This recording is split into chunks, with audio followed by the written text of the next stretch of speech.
What is going on, YouTube? Today we're going to talk about something that I've had on the radar for a little while, but I really haven't dove into, and that is controversial NES 8-bit Nintendo games.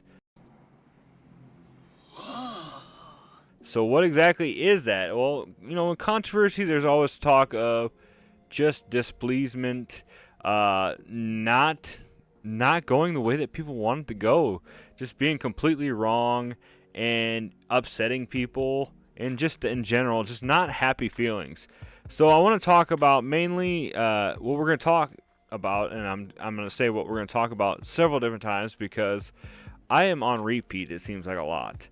But we're going to talk about NES games, specifically this was huge for Nintendo. Obviously, companies were testing stuff out, didn't know exactly what they wanted to do, but sequels. Games that people loved originally, and the sequels themselves really just pissed a lot of people off. We can talk more. An example I can think of, we'll just dive right into it. Well, the first one that always on everybody's mind is the original Mario Brothers and Mario 2. Now, yes, I know Mario 2 is actually just kind of a reskin of Doki Doki Panic, which was a Japanese game. But they originally had Mario 2 in Japan, which is just like Mario 1, but it was extremely difficult. And it wasn't even released in America, I don't believe, until Super Mario All-Stars came out on the Super Nintendo, and it was dubbed Mario The Lost Levels. And I don't know about you guys, but when I was a kid, we tried playing this, and that was probably about one of the only games on Mario All-Stars that we didn't actually play that much because it was so hard. They had introduced a new kind of mushroom. I think it was a poison mushroom, and we're like, oh, cool, there's a purple one now. What's that do? And then we grabbed it, and it killed us, and it was like, what the heck? And then if you played the original Mario Brothers, you know, like by World 8 and stuff, they start jacking up the jumping. So you have like platforms that are just tiny that you gotta precision jumping and stuff like that, and they really just up the difficulty. And they started doing that like immediately in the Mario Brothers 2 that was released in Japan. So they found out after testing and stuff like that in the US that game was not going to do very well here, because let's face it, us Americans for the most part don't have the patience and stuff for that. We want to jump right into the action. It didn't take probably till way many years later before we finally were able to relax and sit down and play some of this stuff. Which I'll talk about later. There's another controversial NES game called Final Fantasy Mystic Quest that was made entirely for the Americans in mind to get us hooked on RPGs.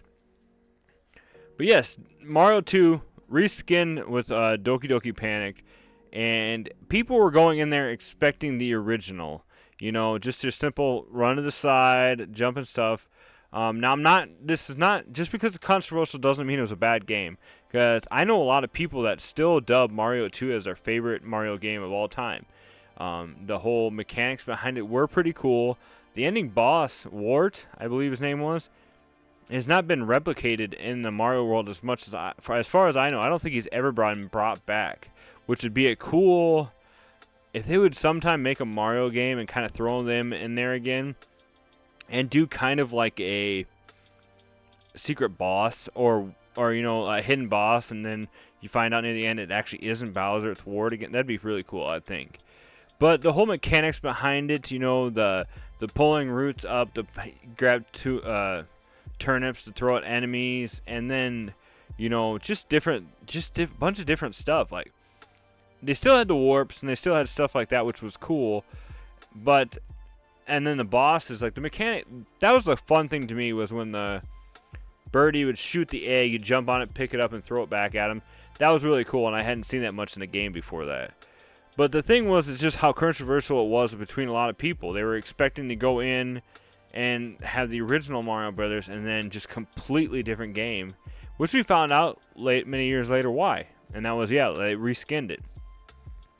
But the other cool part about it, though, was that you had the option to choose your character. Princess, Luigi, Mario, Toad, and they all had kind of their own special abilities, where Mario was more balanced. The rest of them had, you know, special things about them.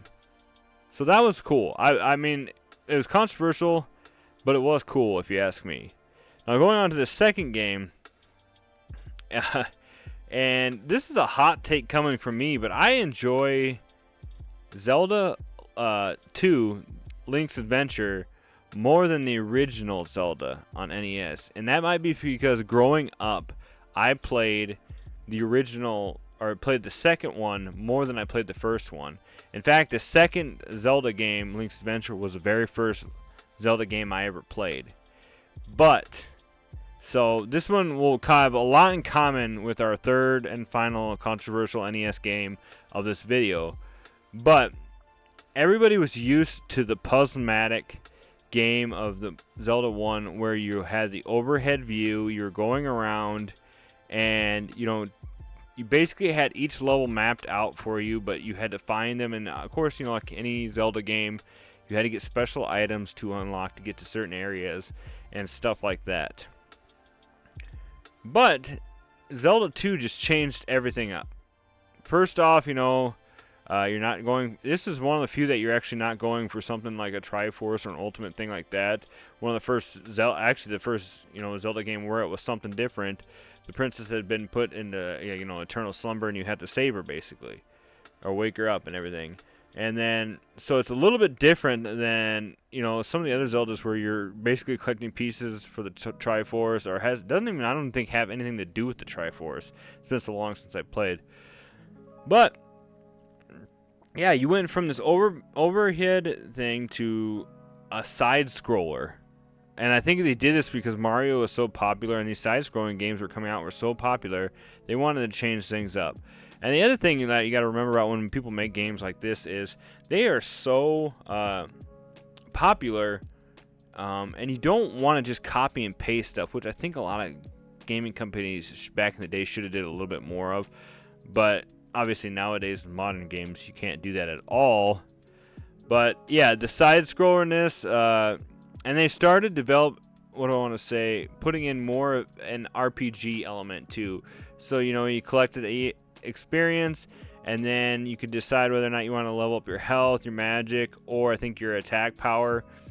And it was cool to have that part of the game, but that's, like I said, that's a hot take. I actually enjoyed the second Zelda game more than the first one. And I know a lot of people, when I've said that before, have agreed with me. They said, yeah, I don't know what it is. I kind of like the second one more too. And I think it comes down to, I wonder which one you played first and which one you played the most growing up. Like, all due respect to the first Zelda game, absolutely amazing. And if it wasn't for that one, we would never have, Zelda to this day. But I still feel like I still like the second one more. And this is obviously controversial because people love the original, and when this one came out, it was left a bad taste in a lot of people's mouth. I think people still played it, still enjoyed it, but yeah, it was not the same. But this last one we're going to talk about, this one really pissed people off. And luckily it did not kill the franchise, but Castlevania 1 to 2. Now 1 was, dubbed as, it's still in a lot of people's top 10 NES games of all time. And then the second one came out, and it got the Zelda treatment, where they changed so much about it. It is so cryptic. It is so hard to figure out.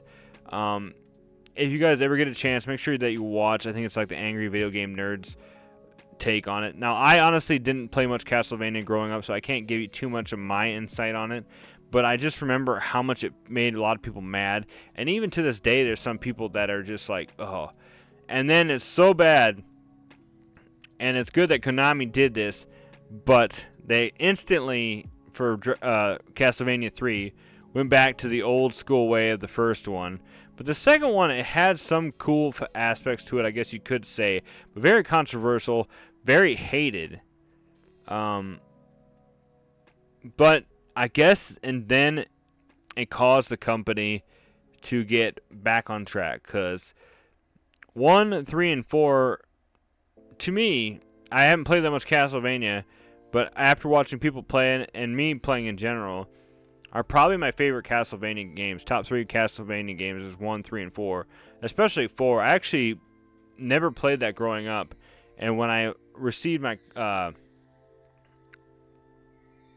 Super Nintendo Classic Mini. It was on there, and I played most of the way through it. I don't think I ever did get down around to beating it, but I enjoyed it. It was a really good game. But yeah, that was very controversial how the sequels for the NES.